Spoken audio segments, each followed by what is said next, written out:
Hello everyone, আসসালামু আলাইকুম, welcome to my new blog. খুবই তাড়াহুড়া করে রেডি হয়ে নিলাম, আমাকে যেতে হবে ময়মনসিং।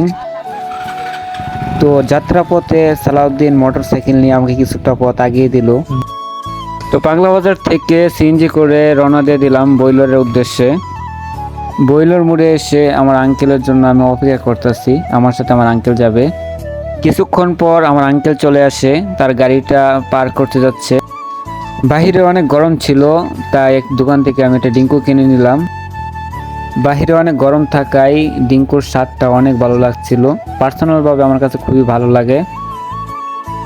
এখন বইলর থেকে রওনা দিয়ে দিলাম চরপাড়ার উদ্দেশ্যে। এই পথটা হলো ময়মনসিং টু ঢাকা মহাসড়ক। সামনে আমার আঙ্কেল বসে আছে, আমি পিছনের সিটে বসেছি। ময়মনসিং ঢোকার পরেই আমাদের ফ্রেন্ড আমাদেরকে রিসিভ করে নেই চরপাড়া মোড় থেকে। এখন আসি মেন কথায়, আমার ফ্রেন্ডের চাচা অনেক অসুস্থ, তাই আঙ্কেলকে নিয়ে আসছি ব্লাড ডোনেট করার জন্য। আঙ্কেল কথা বলতেছিল রোগীর সাথে। এই সুযোগে আমি আঙ্কেলের জন্য কিছু জিনিস কিনে নেই বাহির থেকে, কারণ ব্লাড দেওয়ার আগে এগুলো খেয়ে নিলে পরবর্তীতে কোনো সমস্যা হয় না। এখানে আমার আঙ্কেল শুয়ে পড়ছে, তার ব্লাডটা এখন টানানো হবে।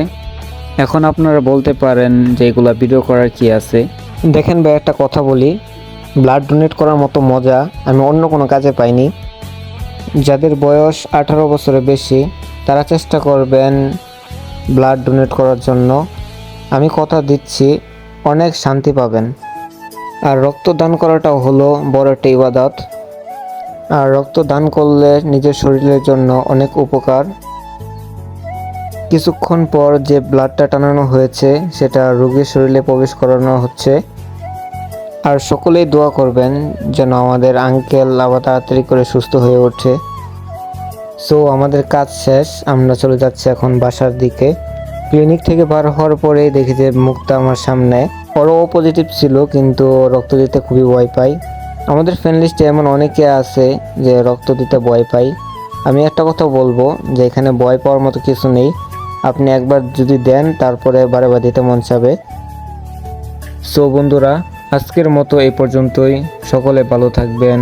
আল্লাহ হাফেজ।